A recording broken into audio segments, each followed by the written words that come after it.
ጌታችን ቅድስት ድንግል ማርያም ሊቀብሩ በሚሄዱበት ሰዓት ሌሎቹ ተበትነው ነበር አይሁድ ሲመጡ። ያን ጊዜ ግን መላእክት መጡ። ሐዋርያት ጥለው ሲበትኑ መላእክት መጡና ከዮሐንስ ወንጌላዊ ጋር የእመቤታችን የቅድስት ድንግል ማርያም ነፍስ የተለየውን ስጋ የከበረ አካሏን ወደ ገነት ይዘዋት ሄዱ። ከዛስ ገነት ወስደው በዕፀ ሕይወት ስር አስቀመጡ። ፍልሰት የሚባለው የመጀመሪያው የሚጀምረው ከዚህ ምድር ላይ ስጋዋ አላረፈም።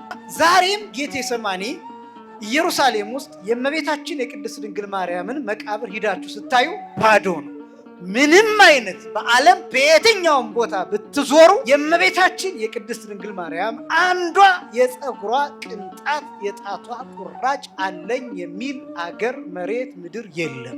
ግን የትም አገር የትም ቦታ ኤፌሶን ብትሄዱ ኢየሩሳሌም ብትሄዱ የእመቤታችን የቅድስት ድንግል ማርያም መቃብር ባዶ ሆኖ አፉን ከፍቶ ነው የሚታየው። ጎልጎታ ብትሄዱ የጌታ መቃብር ባዶ ሆኖ አፉን ከፍቶ ይሄው የተቀበረው እዚህ ነው እንደሚባለው ሁሉ እመቤታችን የነበረው መቃብር ይሄ ነው እንጂ የሚሏችሁ ስጋዋ እዚህ አለ አይሏችሁ። መቃብር ተቆፍሯል ግን አልተቀበረችበት። ሐዋርያት ጥለው ሲበተኑ መላእክት መጡ። ከዛ ስጋዋን ወደ ገነት ወሰዱ። ገነት ውስጥ ደግሞ የተለየ ቦታ ነው ስጋዋ የተቀመጠው። የት? ሐዋርያት 2 ሱባኤ ጾመው በ15 ራእዮቻቸውን ህልሞቻቸውን ተነጋግረው በ16 ግን ጌታ ራሱ ተገልጦ እመቤታችን ቅድስት ድንግል ማርያም ተገልጣ ጌታ ቅዱስ ስጋውን ክቡር ደሙን ለሐዋርያት ሰጥቷቸው ከዛስ እመቤታችን ቅድስት ድንግል ማርያም ለነሱ ተገልጣ ይሄው እርገቴ ዛሬ ነው፣ በዚች ቀን ቅዱስ ስጋውን ክቡር ደሙን የሚቀበል ሰው በክብር ላይ ክብር ያገኛን ብላ ቃል ኪዳን ሰጣቸው። እያዩት አደረገች። ክብርን ውስጥ ብሎ በመስታወት ነገር በሚያምር መስታወት የተቀመጠች ጨርቅ እና እዚያ ጨርቅ ላይ ደግሞ መሃል ላይ ይቺ ማስቲካ ቁራጭ የምታክል እዛ ላይ ተቀምጣለች። እና ይቺን ታያለህ አለኝ። ምን ይመስልሃል አለኝ። ገምታለኝ። አላውቅም ማለት ምን እንዳለ ታውቃላችሁ? እመቤታችን የተገነዘችበት 7 ቁራጭ እስከ ዛሬ ድረስ እየተቆረጠ በየቤተ ክርስቲያኑ ልክ እንደ ታቦት ማለት ነው። ልክ እንደ ሲም ካርድ ማለት ነው። ልክ እንደ ሲም ካርድ ማለት ነው። የሶሪያ ቤተ ክርስቲያን በየትም ሀገር ብትመሰረት አለ የዚህ 7 ቁራጭ በየትንሹ እየተደረገ ቤተ ክርስቲያን በምትደርስበት ሁሉ ይደርሳል። ይሄ የእመቤታችን የ7ኗ ቁራጭ ታምናላችሁ ብዬ ስጠይቀው ምን እንዳለ ታውቃላችሁ? እንዴ አንተ አታምንም እንዴ አለ። ልክ እንደዚህ አይነት ስዕሎች የእመቤታችን ከተወለደችበት ጀምሮ እስከ እርገቷ ድረስ የሚተርክ ስዕል አለ። ትንሣኤዋን እርገቷን የሚያሳይ እና የዚህ ማረጋገጫ ደግሞ ይሄ ነው አለና ደግሞ አንድ ቦታ አሳየኝ። ይሄ አለ አክብባው አስቀምጠውታል። በደንብ አይታይም፣ የደበዘዘ ነው። ግን ምን እንዳለ ታውቃላችሁ? ይሄ ቤተክርስቲያን በእመቤታችን በአንድ ወቅት የተገለጠችበት ግድግዳ ነው አለ። የቅድስት ድንግል ማርያም እረፍት ጊዜ መድረሱ ተነገራቸው እና እመቤታችን ድንግል ማርያም ካረፈች በኋላ ሐዋርያት የእመቤታችን የቅድስት ድንግል ማርያም የከበረ ስጋዋን ለመቅበር ወደ ጌቴሴማኒ ይዘው ሲሄዱ የገጠማቸው ችግር አለ። ያ ችግር ምንድን ነው? ልጇ ቀድሞ ሞትኩኝ ተነሳሁኝ አረኩኝ እያለ ሰው ሁሉ እየሳተ ይኖራል። አሁን ደግሞ እናቲቱ ተነሳሁኝ አረኩኝ እያለች ሌላ እየሳተ እንዳይኖር ስጋዋን በእሳት እናቃጥለው ብለው አይሁድ መነሳታቸውን ነገረ ማርያም ይተርካል። ስጋዋን እናቃጥለው በእሳት መቀበር የለባትም፣ ከተቃጠለ ደግሞ አትነሳም።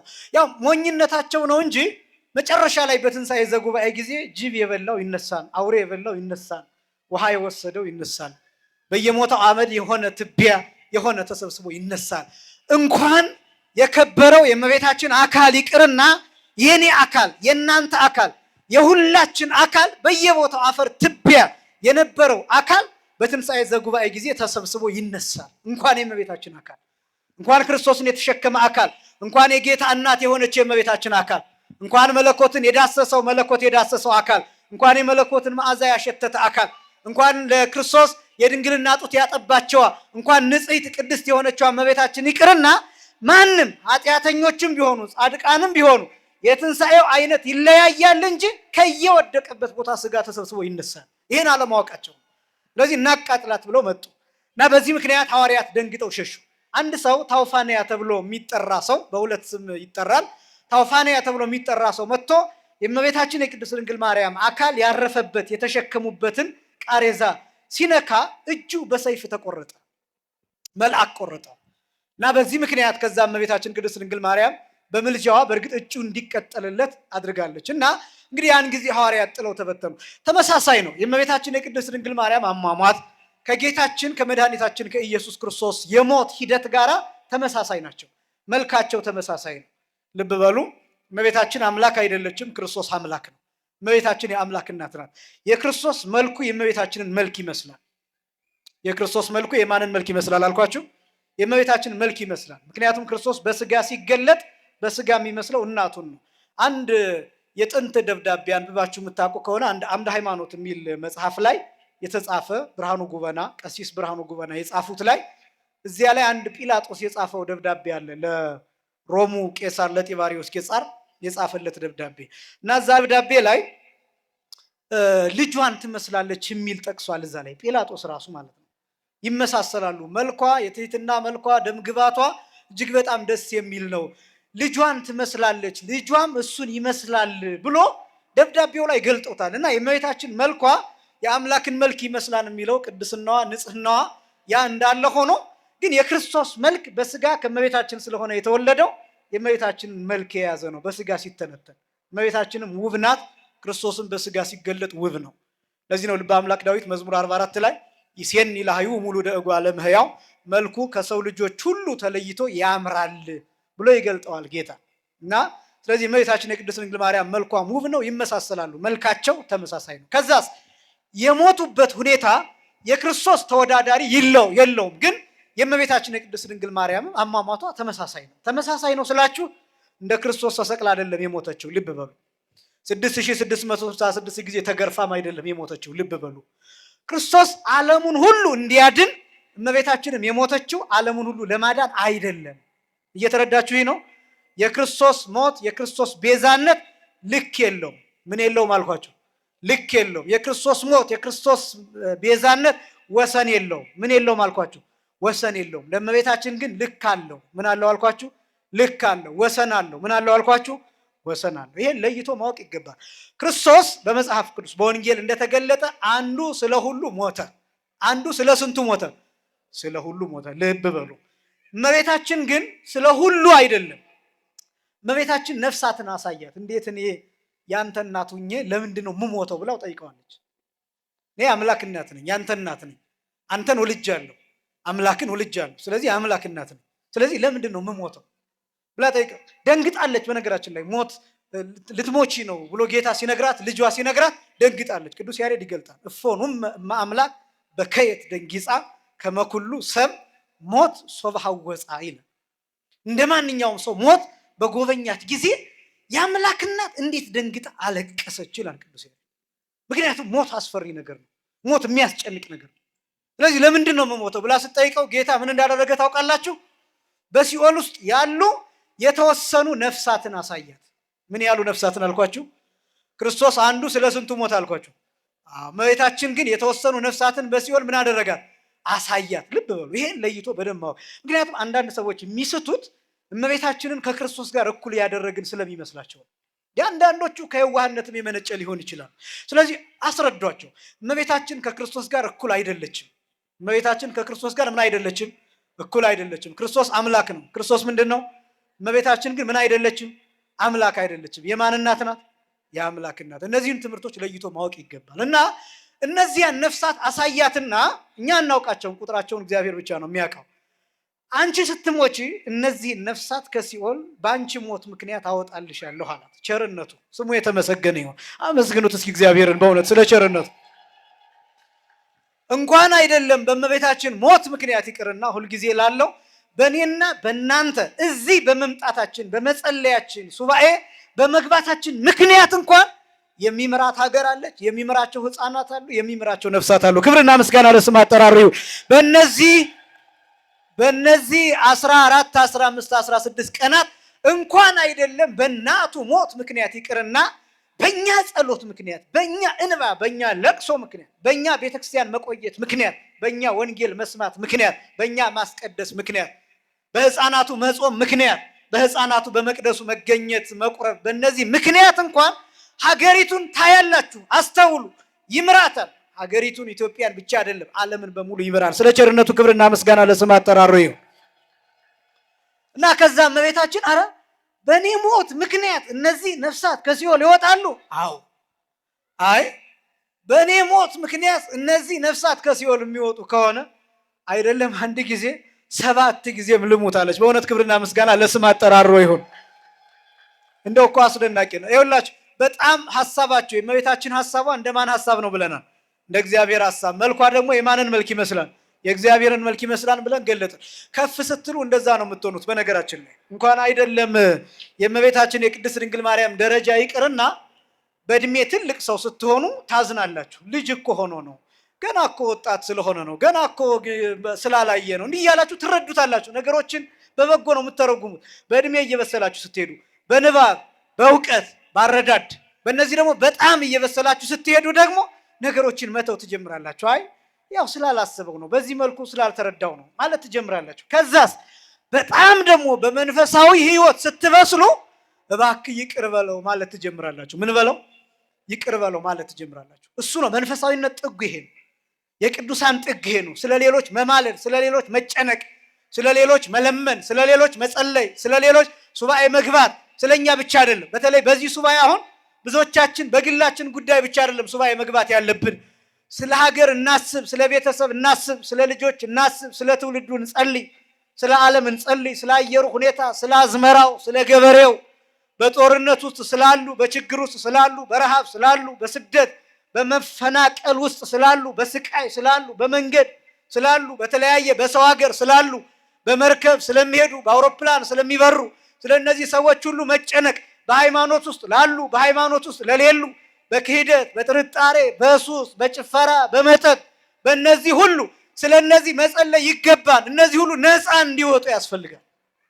ፍልሰታ እሷ ናት፣ ነፃ የምታወጣ ናት። ሕፃናቱን የምትጠራ፣ ሽማግሌውን የምትጠራ፣ ታላላቆቹን፣ ወጣቱን ሁሉን እኩል አድርጋ የምትጠራ፣ እኩል በእግዚአብሔር ፊት እግዚኦ ተሳሃለነ ብሎ እንዲለምን፣ እንዲጸልይ፣ እንዲያስቀድስ፣ እንዲቆርብ፣ ስጋውን ደሙን እንዲቀበል የምትጣራ ናት። ፍልሰታ የዓለም ደወል ናት፣ የሀገር ደወል ናት፣ የማህበረሰብ አለርም ናት። ፍልሰታ ሁሉ በእግዚአብሔር ፊት 24 ሰዓት እንዲያመሰግን በጥቂት የሽፋሽፍቶች ረፍት ብቻ አብዛኛውን ግን በምስጋና በጸሎት በምህላ እንድናሳልፍ የምትጣራ ናት። እነዚህ ቀናት የሀገሪቱ ያስቸኳይ ጊዜ አዋጅ ናት። ይቺ ጊዜ የሀገሪቱ መንፈሳዊ ያስቸኳይ ጊዜ አዋጅ፣ ሕፃናት ጡት ጥለው የሚመጡባት፣ ሽማግሎቹ መድኃኒታቸውን ለሆነ ሰዓት ከፍ አድርገው የሚመጡባት ናት። ይቺ ሰዓት ቀላል አይደለችም።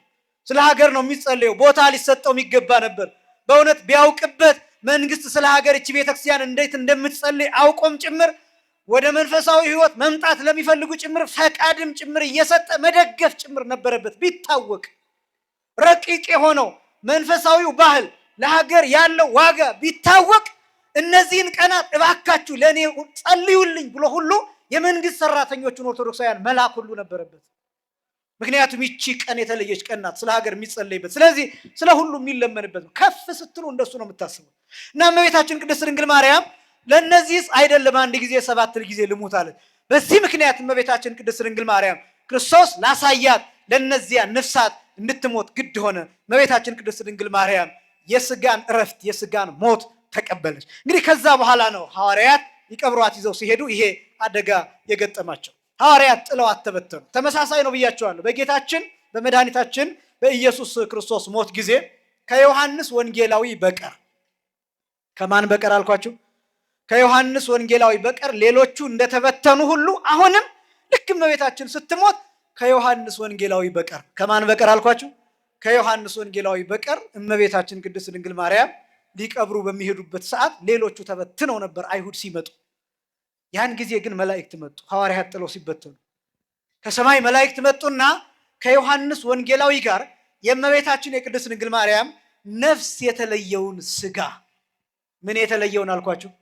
ነፍስ የተለየውን ስጋዋን፣ አካሏን፣ የከበረ አካሏን ወደ ገነት ይዘዋት ሄዱ። ከዛስ ገነት ወስደው በዕፀ ሕይወት ስር አስቀመጡ። በየት አስቀመጡ አልኳችሁ? በዕፀ ሕይወት ስር አስቀመጡ። አያችሁ፣ ፍልሰት የሚባለው የመጀመሪያው የሚጀምረው ከዚህ ምድር ላይ ስጋዋ አላረፈም። በተደጋጋሚ ይህንን ተናግሬያለሁ። የዛሬ ዓመትም ይህንን ሳስተምር አስታውሳለሁ። ስጋዋ ዛሬም ጌቴሰማኒ ኢየሩሳሌም ውስጥ የእመቤታችን የቅድስት ድንግል ማርያምን መቃብር ሂዳችሁ ስታዩ ባዶ ነው፣ ባዶ ነው። ምንም አይነት በዓለም በየትኛውም ቦታ ብትዞሩ የእመቤታችን የቅድስት ድንግል ማርያም አንዷ የፀጉሯ ቅንጣት የጣቷ ቁራጭ አለኝ የሚል አገር መሬት ምድር የለም። ይሄን ማንም የሚመሰክረው ነው። ይሄን በደንብ ማወቅ አለባችሁ፣ ማፈር የለባችሁ። በጣም ብዙ ሀገሮችን ከዚህ በፊት እንደነገርኳችሁ እኔም እንደ አቅሜ የጎበኘኋቸው ሀገሮች አሉ። ጣሊያን ውስጥ የነ ቅዱስ ጳውሎስ መቃብር አለ። መቃብራቸው ውስጥ ስጋቸው እንዳለ፣ ስጋቸውን አያሳዩም፣ አካላቸውን አያሳዩም፣ መቃብራቸው ግን ይታያል። እስከ ዛሬ ድረስ አለ የቅዱስ ጳውሎስ መቃብር፣ የቅዱስ ጴጥሮስ መቃብር። ሌሎች በጣም ብዙ ታሪካዊ ቦታዎች አሏቸው። ግን የትም ሀገር የትም ቦታ ኤፌሶን ብትሄዱ፣ ኢየሩሳሌም ብትሄዱ የእመቤታችን የቅድስት ድንግል ማርያም መቃብር ባዶ ሆኖ አፉን ከፍቶ ነው የሚታየው። ጎልጎታ ብትሄዱ የጌታ መቃብር ባዶ ሆኖ አፉን ከፍቶ ይሄው የተቀበረው እዚህ ነው እንደሚባለው ሁሉ እመቤታችንም ተቆፍሮ የነበረው መቃብር ይሄ ነው እንጂ የሚሏችሁ ስጋዋ እዚህ አለ አይሏችሁ። መቃብር ተቆፍሯል፣ ግን አልተቀበረችበትም። ሐዋርያት ጥለው ሲበተኑ መላእክት መጡ። ከዛ ስጋዋን ወደ ገነት ወሰዱ። ገነት ውስጥ ደግሞ የተለየ ቦታ ነው ስጋዋ የተቀመጠው። የት? የዕፀ ሕይወት ስር። ዕፀ ሕይወት ማለትም ማለት ነው የሕይወት ዛፍ ማለት ነው። የሕይወት ዛፍ እስኪ በሉ፣ የሕይወት ዛፍ በሉ። በገነት 3 እጽዋት ናቸው በዋናነት በ3 የሚከፈሉ እጽዋት ናቸው ያሉት። የመጀመሪያው የሚበላ፣ ሁለተኛው የማይበላ፣ ሶስተኛው ደግሞ ብላም አትብላም ያልተባለ በ3 የተከፈሉ እጽዋት ናቸው ገነት ውስጥ የነበሩ። የሚበሉት ምግቡ ናቸው። አዳም የሚበላቸው የዛፍ ፍሬዎች አሉ ገነት ውስጥ ያሉ። እነዚህ ዛፎች ምን እንደሚሆኑ ታውቃላችሁ? ወዲያውኑ ፍሬውን በልቶት ወዲያው ፍሬው የሚተካ ነው ዛፉ። የዛፉ አይነት የተለዩ ናቸው። መዓዛው የተለየ ነው። ሽታው የተለየ ነው እና የተለዩ ዛፎች ናቸው ገነት ውስጥ ያሉት። ገነት ማለት በነገራችን ላይ ቀጥታ ትርጉሙ የአትክልት ቦታ፣ የሚያምር ቦታ ማለት ነው እና እነዚያ ምግቦቹ ናቸው። አትብላ ተብሎ ማስጠንቀቂያ የተሰጠው ዕፀ በለስ ነው። ሞት የተጠቀለለበት፣ ሞት የተቀመጠበት ነው ዕፀ በለስ የሚባለው። ዕፀ ጥበብ፣ ዕፀ ልቡና እየተባለ የሚጠራው የጥበብ የእውቀት የማስተዋል እየተባለ የሚጠራው ዛፍ ነው ዕፀ በለስ። አትብላ ተብሎ ታዟል። ሕግ አለው። ይሄ የሕግ ዛፍ ዕፀ በለስ ነው።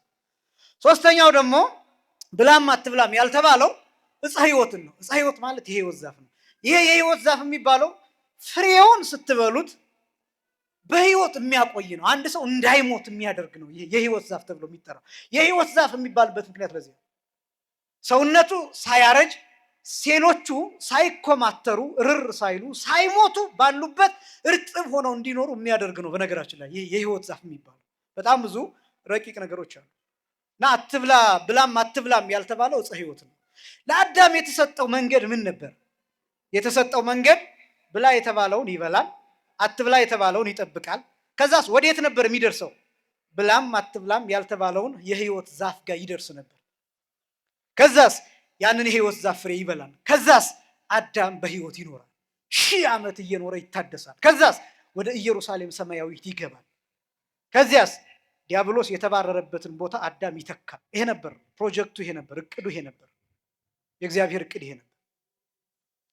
ግን ከዛ ሰይጣን ይሄ ፕሮጀክት እንዳይሳካ አቋርጦ መጣና አትብላ የተባለውን ዕፀ በለስን እንዲበላ አድርጎ ይሄ እቅድ ፌል እንዲያደርግ አደረገ ዲያብሎስ። ስለዚህ ከገነት ወጣ። ከዛስ በገነት ፋንታ ምድረ ፍዳ ምድረ ደይን የሚባል ቦታ። ከዛስ ከዚህ ከምድረ ፋይድ ከምድረ ፍዳ እንደገና እንዴት ወደ ገነት ተመለስን ቢባል በእመቤታችን ምክንያት።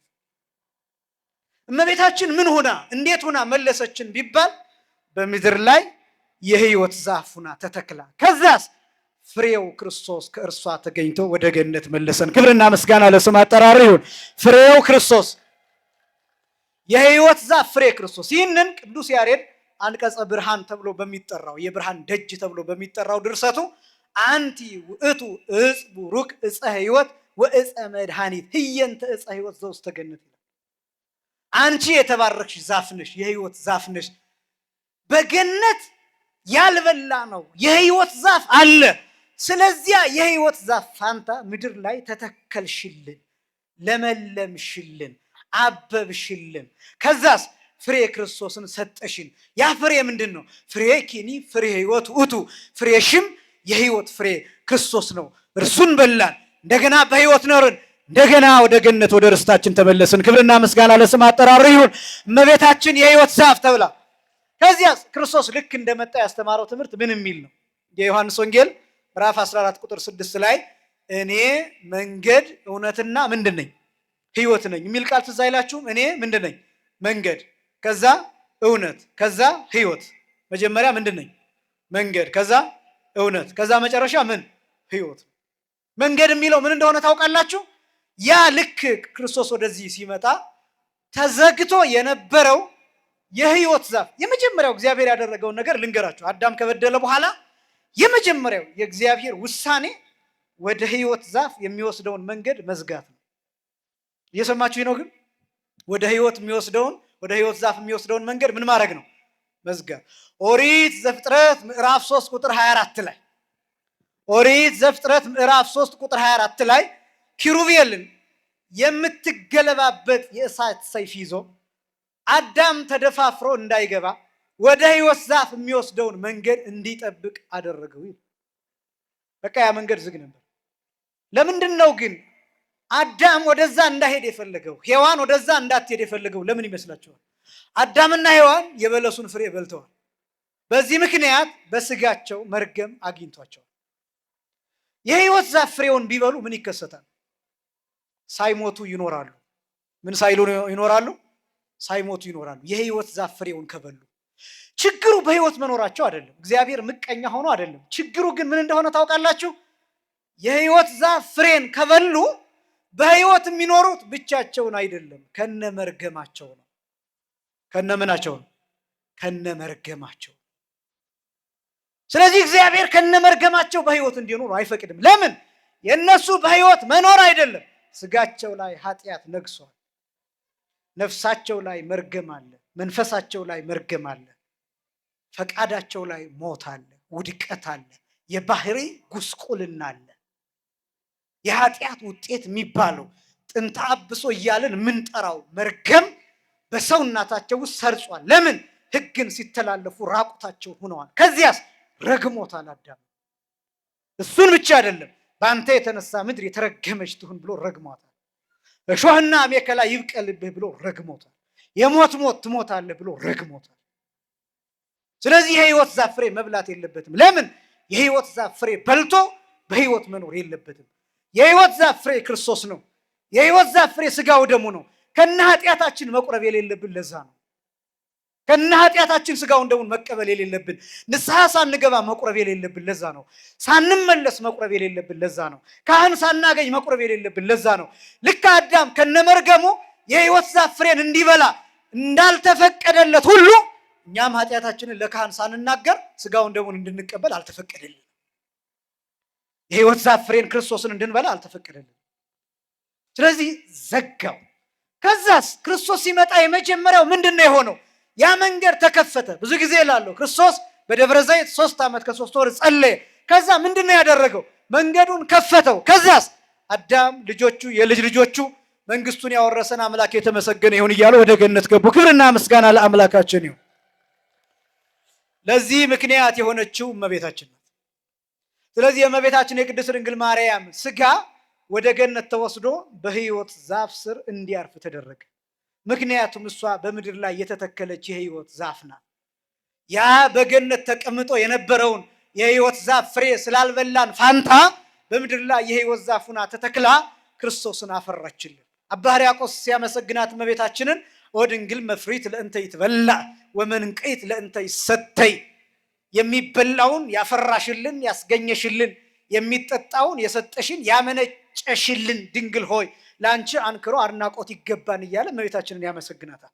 በእነዚህ በ14ቱ ቀናት ይሄ ቅዳሴ ማርያም አባ ሕርያቆስ የደረሰው እሱ ያለማቋረጥ በ14ቱ ቀናት በቅዳሴ የሚቀደሰው እሱ ነው።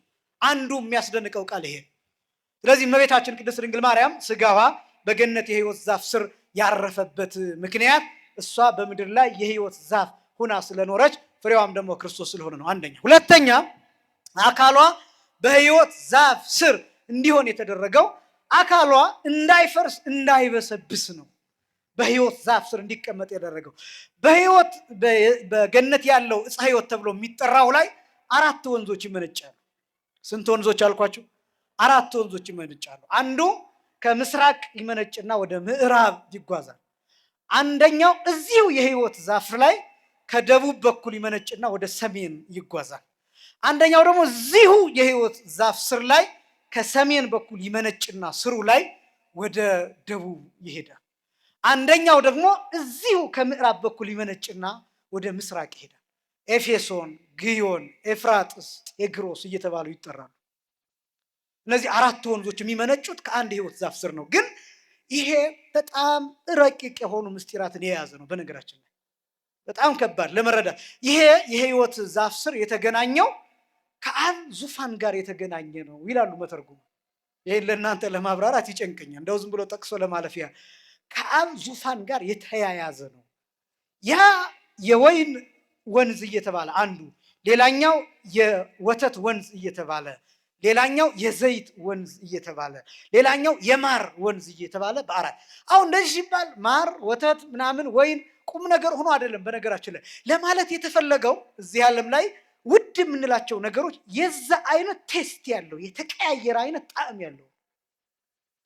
ግን ውሃው ከመነጨ በኋላ ወዴት ነው የሚሄደው መሰላችሁ? ከዕፀ ሕይወት ስር ከመነጨ በኋላ ገነትን በሙሉ ዛፎቹን ያጠጣና ውሃው በመሬት ውስጥ መጥቶ እዚህ ምድር ላይ ይፈሳል።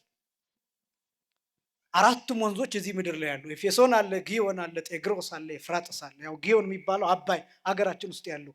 ምንጩን በተመለከተ በጣም ብዙ አይነት ሀሳቦች ናቸው ያሉት። ታውቃላችሁ፣ የአባይን ምንጭ ፍለጋ ከውጭ የመጡ ሰዎች፣ በጣም ብዙ አሰሳ ያደረጉ ሰዎች፣ ይህንን ታውቃላችሁ። ዝም ብሎ አይደለም፣ እነ ጣና ዝም ብሎ አይደለም፣ በውስጣቸው የያዟቸው በጣም ብዙ ምስጢራት አሉ። እነ ኤፌሶን ዝም ብሎ አይደለም። በጣም ደግሞ የሚደንቀውን ነገር ልንገራቸው። አራቱም ወንዞች የሚገቡበት ቦታ አንድ አይነት ነው። ሜዲትራኒያን ባህር ውስጥ ነው የሚገቡት አራቱም ወንዞች። የነዚህ ወንዞች ፍሰት እንደው ሌላ ነገር ውስጥ ገባሁኝ እንጂ የዓለም አጠቃላይ ስልጣኔ የተጀመረው በእነዚህ በአራቱ ወንዞች ዳር ነው የተጀመረው። የነ ግብፅን ስልጣኔ፣ እነ ሱሜሪያንስ ስልጣኔ፣ በጣም ብዙ ነገሮች፣ እነ ሜሶፖታሚያን ብትመለከቱ፣ ሜሶፖታሚያ ማለት ቢትዊን ሪቨርስ ማለት ነው። ለምሳሌ በሁለት ወንዞች መካከል ማለት ነው ትርጉሙ። የእኛ ሊቃውንት መስጴጦሚያ ብለው ይጠሩታል። በሁለት ወንዞች መካከል ያለች ሀገር የስልጣኔ መነሻ ናት እሱ ሀገር እና በጣም አስደናቂ ነው። እነዚህ ወንዞች ነው የሚመነጩት። እነዚህ አራቱ ወንዞች ምንድን ናቸው ከተባለ አራቱ ወንጌላውያን ናቸው። አራቱ ወንጌላት ናቸው። አራቱ ወንዞች ከአንድ የሕይወት ዛፍ ስር እንደሚመነጩ አራቱ ወንጌላውያንም ከእመቤታችን ከቅድስት ድንግል ማርያም የተወለደውን ክርስቶስን ነው የሚሰብኩት። ስለዚህ መነሻ ናት። ስለዚህ ምክንያት ናት እመቤታችን።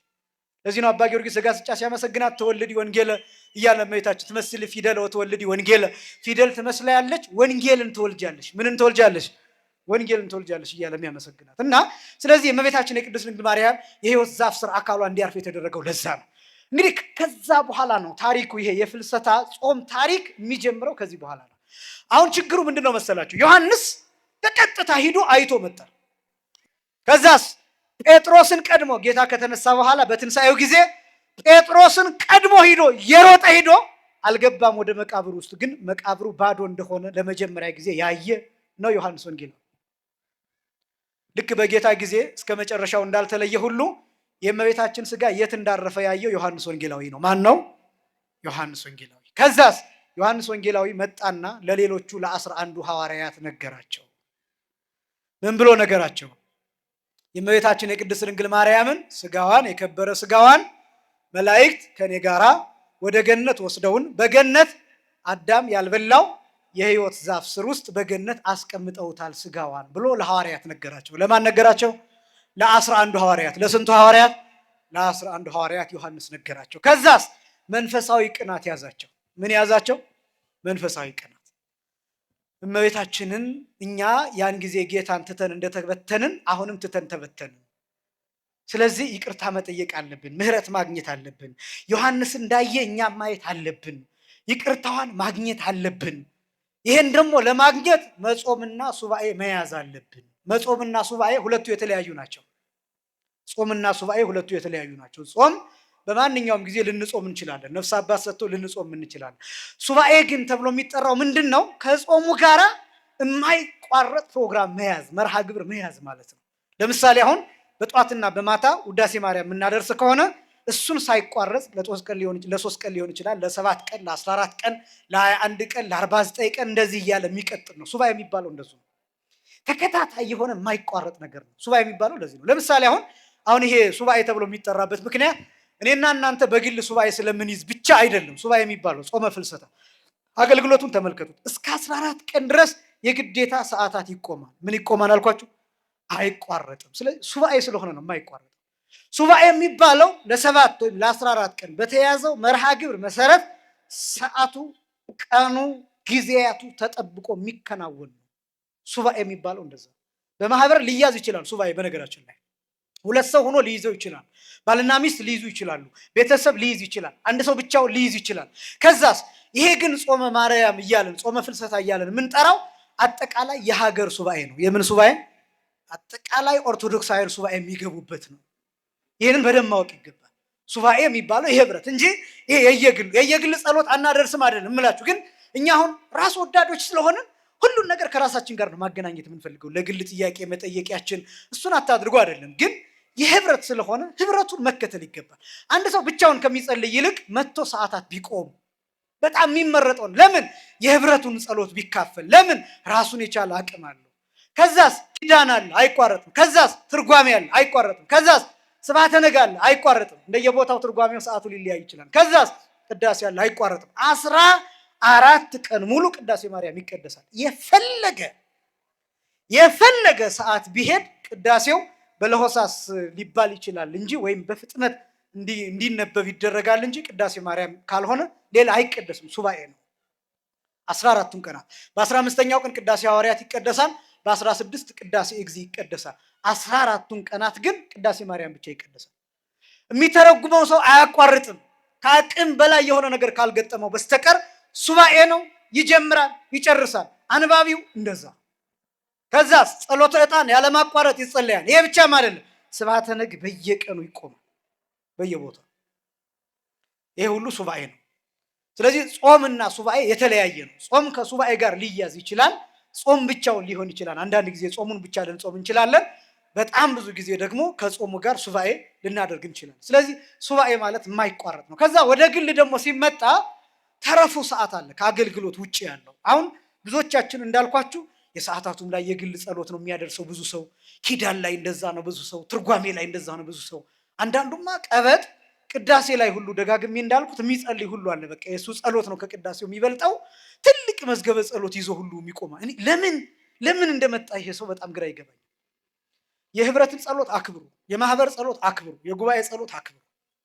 ምን ጊዜም 3 2 ከዛ በላይ ሆነን የምናደርገው ጸሎት ላይ የኔ ጸሎት ይበልጣን አይደለም የሚባለው። ልካፈል ነው የሚባለው። ምን ልበል ነው የሚባለው? ልካፈል ነው የሚባለው። ይሄን በደንብ ማወቅ ይገባል። ስለዚህ በሰዓታቱ ጊዜ እናንተ ከቻላችሁ የሰዓታቱን መጽሐፍ ይዛችሁ፣ አሁን አሉ አማርኛም ግዕዝም አለ። የሰዓታቱን መጽሐፍ ይዛችሁ ምን እየተባለ አብራችሁ አሁን እንደው ካህናቱ ታጥቀው ወገባቸውን ታጥቀው አደግድገው ንኢ እያሉ እመቤታችንን ነይ ነይ ነይ ከኢየሱስ ክርስቶስ ከልጅሽ ጋር ነይ፣ ከነ ቅዱስ ሚካኤል ጋር ነይ፣ ከነ ቅዱስ ገብርኤል ጋር ነይ፣ ከነቢያተ እስራኤል ከነቢያተ ባቢሎን ጋር ነይ፣ ከቅዱሳን ጋር ነይ፣ ከነ እዝራ ሱቱኤል ጋር ነይ እያሉ ይጠሯታል እመቤታችን። አሁን ከዚህ በላይ ጸሎት ኑሮ ነው? ተዘከር የሚል ጸሎት አለ፣ ልብ የሚነካ አስብ አስብ አስብ አስብ የሚል ጸሎት። አስብ በቃ ነቢያትን አስብ፣ አባቶችን አስብ፣ ህፃናቱን አስብ፣ እባክህ እንደ ቸርነት አድርግ የሚባልበት ልብ የሚነካ ጸሎት አለ። አሁን ከዚህ በላይ ሌላ ጸሎት ብታደርጉ ነው እናንተ? ልብ የሚነካ ክርስቶስ የሚመሰገንበት ሞገስነ ወክብርነ፣ ሞገሳችን፣ ክብራችን፣ የመዳናችን ቀንድ፣ የመዳናችን ግድግዳ እየተባለ የሚጠራበት ምስጋና አለ።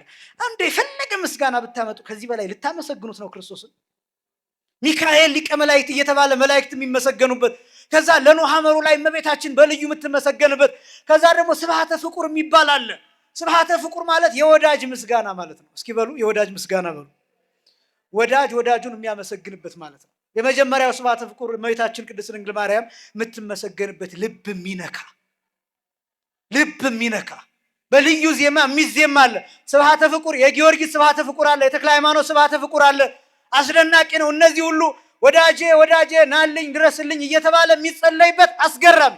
አሁን ከዚህ በላይ ሌላ ጸሎት ልጸልዩ ነው? በእውነት አብሮ መጸለይ ይፈልጋል እና በጾመ ፍልሰታ የመካፈልን አድማስ ማስፋት ይፈልጋል። ስለዚህ ሱባኤ እየተባለ የሚጠራው ለዚህ ነው እና ሐዋርያት ሱባኤ መግባት አለብን፣ ጾም መጾም አለብን አሉ። ጾም ብቻ አይደለም ያሰቡት ሱባኤም ጭምር ነው። ስለዚህ ምን ቀን ፈለጉ? የጌታችን የመድኃኒታችን የኢየሱስ ክርስቶስን ጾም በየዓመቱ ይጾሙታል። ጥር 21 ቀን ነው እመቤታችን ያረፈችው ብያችኋለሁ። ከዛ ቀጥሎ የጌታን ጾም ይጾማሉ።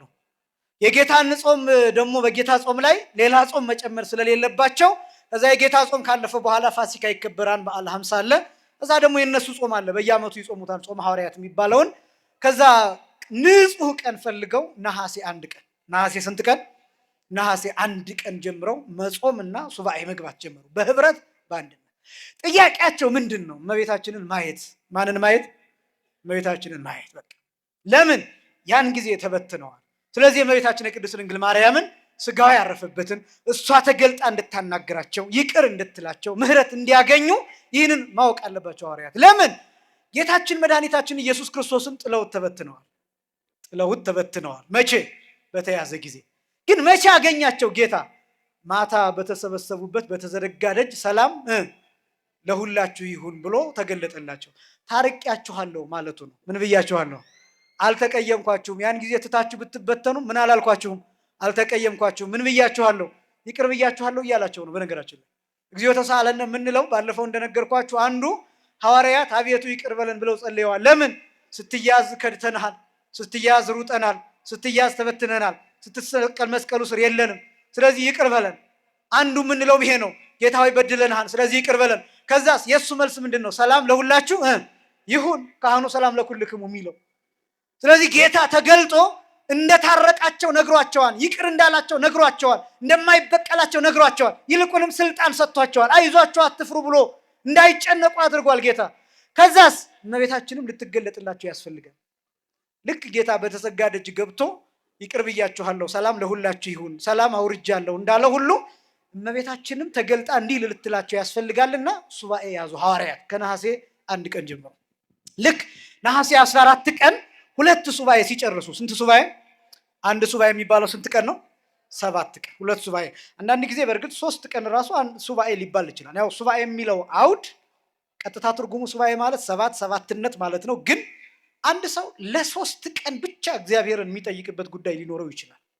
ለ3 ቀን ብቻ ተደጋጋሚ፣ ጧት ማታ፣ ቀን ሌሊት እንደዚህ እየተነሳ 3 ቀን እንደዚህ ያደረጉ። ለምሳሌ አብርሃም ይሄ ማዕልቃ ዘምስር የሚባለው ቦታ አብርሃም ሶርያዊ እያለን የምንጠራው አባት ስለ ተራራው መነቀል የጸለየው 3 ቀን ነው። ስንት ቀን ነው? 3 ጊዜ። ሐዋርያት ደስ ብሏቸው የእርቁን አግኝተው የእመቤታችን የቅድስት ድንግል ማርያምን ስጋ ራሳቸው ቆፍረው ራሳቸው ቀብረው ደስ ብሏቸው፣ ቶማስ አልነበረምና በ16ኛው ቀን መጣ ወደ ሐዋርያት፣ በደመና ተጭኖ መጣና እመቤታችን ቅድስት ድንግል ማርያምን እንዴት ሆነች ብሎ ጠየቃቸው። ያን ጊዜ ቶማስ አልነበረም። ለምን? ቶማስ ያን ጊዜ ጌታ በመጀመሪያው ትንሣኤ አልነበረም፣ ጌታ ተነስቶ ሲገለጥላቸው። ልክ እንደዚሁ አሁንም አልነበረም ቶማስ። አይ እመቤታችንማ ሞተች፣ ከዛስ ቀበርናት አሉት ሐዋርያት። ለዚህም በቁ። አያችሁ፣ ማን ያርዳ ይባላል፣ የቀበረ ማን ይናገር። አሁን ሐዋርያት ለመናገር በቁ አልበቁ? ለምስክርነት በቁ አልበቁ? ምክንያቱም የእመቤታችንን ስጋ ቆፍረው ምን አድርገዋል? ቀብረዋል። ለመናገር በቁ፣ ለምስክርነት በቁ። ይሄ ቀላል አይደለም። በባህላችን እንደምታውቁት መቅበር ቀላል ነገር አይደለም። ብዙ ጊዜ ይሄ እርማ ማውጣት ነው እንደዚህ የሚባለው ነገር አይምሯችን ላይ አንድን ሰው ሲቀበር ካላየን፣ በቀብሩ ጊዜ ካልተገኘን አንዳንድ ጊዜ መሞቱንም ለረጅም ጊዜ ላናምን እንችላለን በነገራችን ላይ። ስለዚህ ይሄ በጣም ወሳኝ ነገር ነው እና ሐዋርያት እንደ ሰውኛ እመቤታችን ቅድስት ድንግል ማርያምን ስጋዋን ቀበሩ። ከዛ ለምስክርነት በቁ፣ ለቶማስ ነገሩት። መቼ ሞተች? ጥር 21 ቀን። መቼ ቀበራችኋት? ከትናንት ወዲያ። እንዴ በጥር ሞታ በነሐሴ ቀብር ምን የሚሉት ነው? ሞት በጥር በነሐሴ መቃብር ምን የሚባል ነው? ብሎ ሲናገር ጴጥሮስ ተናደደና አንተ ደግሞ እንደ ሁልጊዜ ትጠራጠራለህ። ያን ጊዜም ጌታን ተነስቻለሁ ሲልህ ካላየሁ አላምንም ብለህ ስንነግርህ አላምንም ብለህ ጎኑን እነካለሁ ብለህ እጅህን እሳት እንደገባ ጅማት አኮማተረህ። ደግሞ አሁን አላምንም ትላለህ ብሎ ጴጥሮስ ተናዶ መቆፈሪያ ማንሳት ለማሳየት ወደ መቃብሩ መሮጥ። ከዛስ ሲሄድ የእመቤታችን የቅድስት ድንግል ማርያም መቃብር ባዶ ነው። ምክንያቱም ተነስታለች። ክብርና ምስጋና ለአምላካችን ይሁን። ባዶ ነው። ከዛ ቶማስ ምን አላቸው? አይ እኔማ ያው ብነግራቸው አታምኑኝም ብዬ ነው መጀመሪያ ይህንን እናንተ የምትሉትን ልስማ ብዬ ነው እንጂ እመቤታችን ተነስታለች። ለካስ እመቤታችን ቅድስት ድንግል ማርያም ተነስታ ወደ ሰማይ በምትሄድበት ሰዓት፣ መላእክት በሰረገላ በክብር በሚያሳርጓት ሰዓት ቶማስ በደመና ተጭኖ ከሀገረ ስብከቱ ሲመጣ በአየር ላይ አግኝተዋለች ቶማስን እና እመቤታችንን ሲያያት ደነገጠ። ልጅሽ ከትንሣኤው ለየኝ፣ ደግሞ አሁን አንቺ ከትንሣኤሽ ትለይኛለሽ ወይ ብሎ እንደውም ነገረ ማርያም የሚለው ወፈቀደ ይደቅም ደመናሁ፣ ከደመናው ለመውደቅ ሁሉ ፈለገ። በጣም ደነገጠ፣ ተበሳጨ። ያን ጊዜ እመቤታችን ምን አለችው ስታጽናናው? አይዞ እነሱ ስጋዬን በምድር ላይ አሳርፈዋል በክብር ግን ስነሳ አላዩኝም፣ አንተ ግን ትንሣኤን አይተሃን፣ ስለዚህ አንተ ዛሬ ትበልጣቸዋለህ፣ ለምልክት እንዲሆንህ እንካ ስጋዬን የገነዙበትን ብላ የተገነዘችበትን ሰበን ለቶማስ ሰጠችው። ቶማስ ያንን ሰውሮ ነበር የሚከራከራቸው ሐዋርያት። ከዛ በኋላ ለቅዱስ ጴጥሮስ አሳየው። ይሄው አለ። ያንን ሰበን ለ12 ተካፍለው፣ ለስንት ተካፍለው? ለ12 ተካፍለው ከመስቀል ጋር እየያዙ ድዊ እየፈወሱ ሙት እያስነሱበት፣ እንኳን አይደለም የእመቤታችን የተገነዘችበት ሰበን ይቅርና የቅዱስ ጳውሎስ የጨርቅ ቁራጭ እንኳን ይፈውስ ነበር የሐዋርያት ሥራ ላይ እንደተገለጠው። ክብርና ምስጋና በእውነት ለአምላካችን ይሁን። በጣም የሚገርም ነገር ከዚህ በፊት ነግሬያችኋለሁ፣ ግን ትረሱት ይሆናል። ይህንን በጣም የሚደንቅ ነገር የሶሪያ ቤተክርስቲያን እስካሁን ድረስ በቶማስ በኩል ህንዶችም ጭምር የሶሪያ ቤተክርስቲያን ስዊድን ሀገር አንድ ቤተክርስቲያን በእመቤታችን ስም የሆነ ቤተክርስቲያን እዛ ሄጄ ያሳየኝ የሶሪያው ቤተክርስቲያን አስተዳዳሪ ወይ ቄስ ያሳየኝ ምን እንደሆነ ታውቃላችሁ?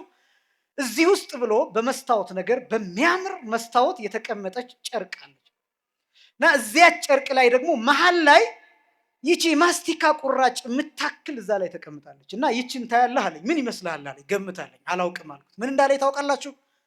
እመቤታችን የተገነዘችበት ሰበን ቁራጭ እስከ ዛሬ ድረስ እየተቆረጠ በየቤተ ክርስቲያኑ ልክ እንደ ታቦት ማለት ነው፣ ልክ እንደ ሲም ካርድ ማለት ነው፣ ልክ እንደ ሲም ካርድ ማለት ነው።